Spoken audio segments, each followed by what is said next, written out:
The opposition People's Action Movement in St. Kitts has called on the Denzel Douglas administration to take immediate steps to beef up its crime-fighting initiatives. PAM's leader Lindsey Grant says the government should inject the required amount of funds and increase the investment placed in the human resource capital, while at the same time sourcing the necessary crime-fighting equipment for the National Police Force. The opposition's suggestions come in the wake of a recent spike in homicides in the country. St. Lucia's National Security Minister Guy Mears says his government came close to declaring a state of emergency earlier this year. That's when it was faced with a spate of rising crime. But he says his government was discouraged by the effect it would have on the economy. He was reacting to the current state of emergency in Trinidad and Tobago. He said the crime situation earlier this year in St. Lucia prompted law authorities to launch Operation Restore Confidence, during which heavily armed police went into hot spots and directly confronted gang leaders and other offenders who were well known to the police. Trade unions in Jamaica are anxiously waiting to hear what cuts have been made in the supplementary estimates and how this will affect payments to public sector workers. The matter was expected to be the main focus of a public sector monitoring committee meeting yesterday. However, union leaders said that meeting has been put off without any explanation. They've expressed concern that the government plans to go ahead with the implementing certain budget changes without their input. Good evening, I'm Kent Jerson with the Business Report. Government recognizes the importance of telecommunications to Barbados' ability to compete internationally as a preferred place to do business. This assurance from Minister in the Prime Minister's office with responsibility for telecommunications, Senator Darcy Boyce. It's for that reason, he says, that government would like to see telecom services expanded, improved, and more affordable. We want to see increases in the volume of telecommunications services in Barbados, with commensurate reductions in the price of such services. At the same time, we do not wish to achieve these two parameters with a decline in quality and reliability of the services. We also wish the quality and reliability to improve even as the volume increases and the price falls. Minister Boyce was speaking at a breakfast seminar organized by the Barbados Chamber of Commerce and Industry in association with Digicel. He also noted efforts by the Barbados Entrepreneurship Foundation to make this island totally Wi-Fi accessible by year-end. Mr. Boyce says while this is laudable, the Telecommunications Department is working with the BEF to ensure it's properly implemented.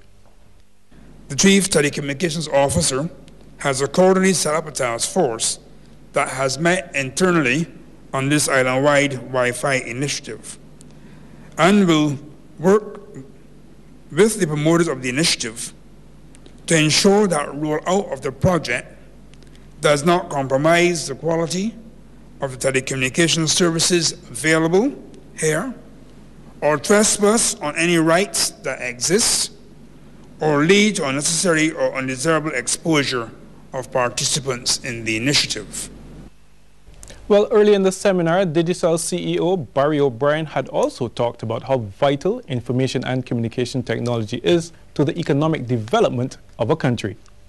The European Commission recently commissioned a report, and that showed that 40% of their productivity growth and 25% of their GDP growth, they calculated were stimulated by ICT, which is huge. That's amazing. And even if you look at industries that aren't so dependent on ICT or aren't ICT companies themselves, what they saw was that for each 10% of a company's employees who use computers, there's a 4.4% increase in productivity. And in my own industry, which is mobile telecoms, the ICT and Deloitte and Touche, what they actually published a report showing that for every 10% increase in mobile penetration, there's been a 1.2% increase in GDP. He's also suggested that a strong ICT sector could help a country emerge from economic difficulties, as in the case of Ireland. Curiously enough, if you look what happened to the actual ICT sector in that particular time, post-collapse of the financial sector, and that has been very, very robust. So actually over the last 6 months, the actual overall exports in Ireland have actually increased by 6%, driven by the actual ICT sector. The point I'm trying to make here is that the ICT sector becomes an industry in itself, helps other industries, but also it's a very, very robust industry, and it's here to stay. And now here's a summary of today's trading on some of the region's stock exchanges.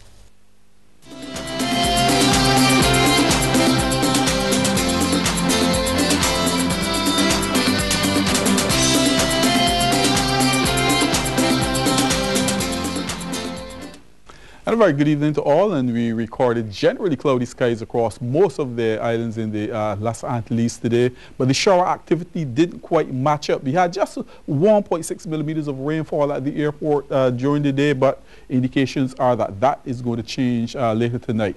In terms of the temperature, again, we got up to 31.9 degrees Celsius today at the maximum temperature. The minimum temperature dipped a bit, 23.8 degrees Celsius. At 6 o'clock, skies were cloudy at the airport. The temperature was down to 27.7. The humidity, loads of moisture around 90%, and the winds coming out of the west-southwest at 18 kilometers per hour. Again, Hurricane Irene influencing the wind flow across the region.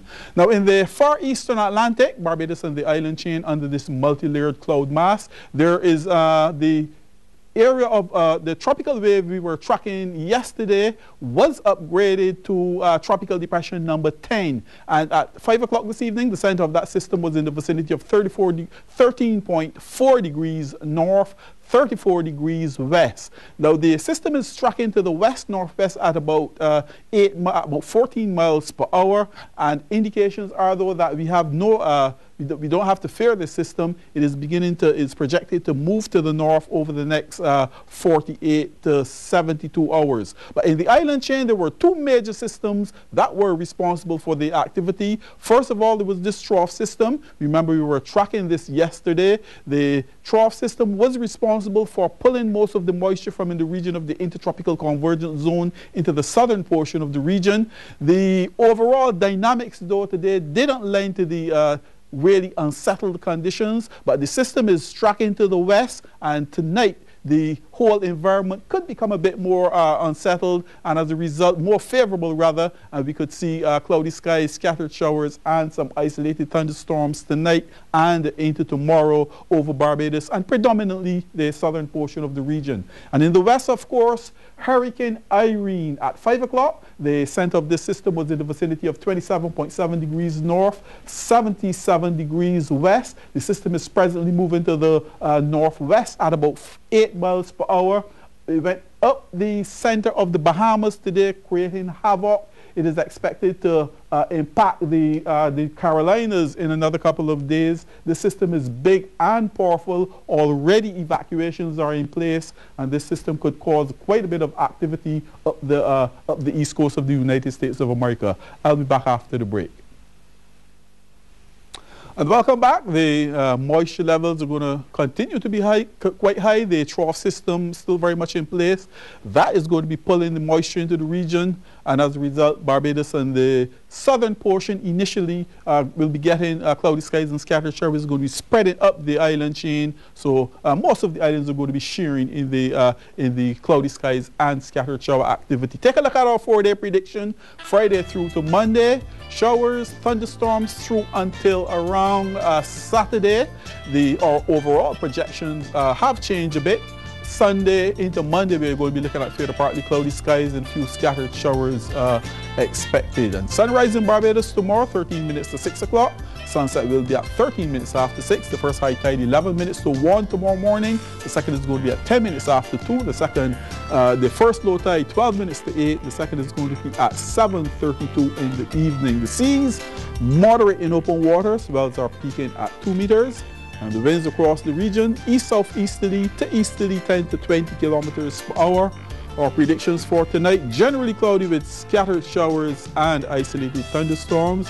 And tomorrow, generally cloudy to overcast with some showers and isolated thunderstorms.